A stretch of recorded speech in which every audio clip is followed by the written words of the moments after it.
Hi, my name is Janetta Gonzalez, and I'm an illustrator and surface pattern designer living in Los Angeles. In today's video, I'm going to show you how I do my hand lettering using the app Adobe Fresco on an iPad.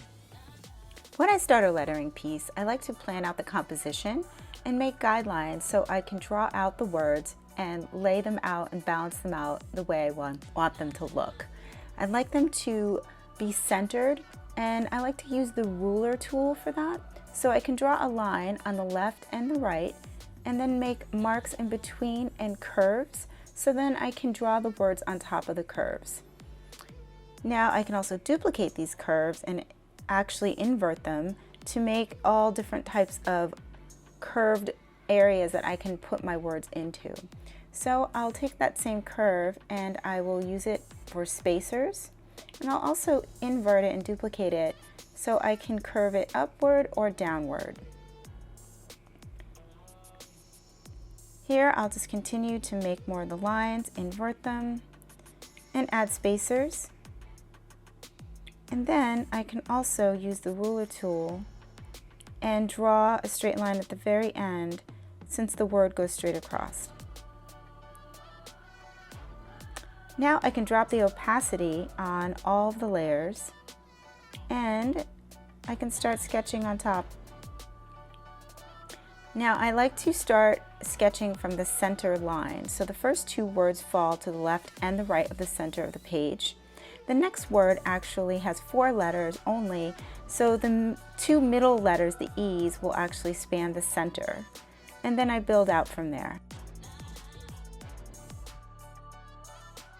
The next word, the I in going, is the center letter. So I will start with the I and then build the other 2 letters out to the left and the right using the guidelines. Now here's the fun part.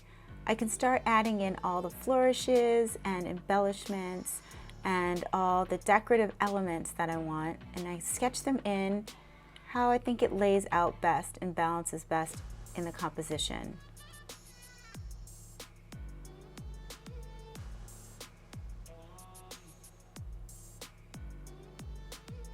Once I get them in place, drop the opacity again, and then now at this point I am just working on the thickness of the lines. I am going right over my sketch, and I'm using an ink brush that is more opaque and has more of a thick and a thin line stroke to it, and it's very natural and it looks like handwriting and hand lettering.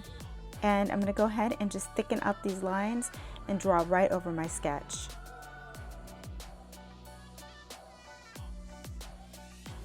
I'm also designing the letters at this point too. I'm deciding if there's serifs at the ends or not, any types of curves at the ends of the letters. At this point I can start adding in the thickness to the embellishments, filling it in more, and I can start playing with color now. I want a color that pops off the background. I want to try a few things out, see what works best, what color scheme really looks nice,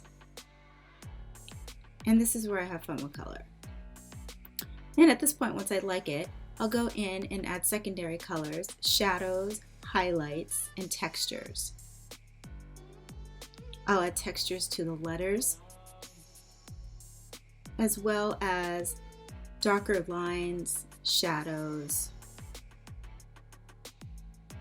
and I'll even put texture on the background as well. I really like adding dimension to my work.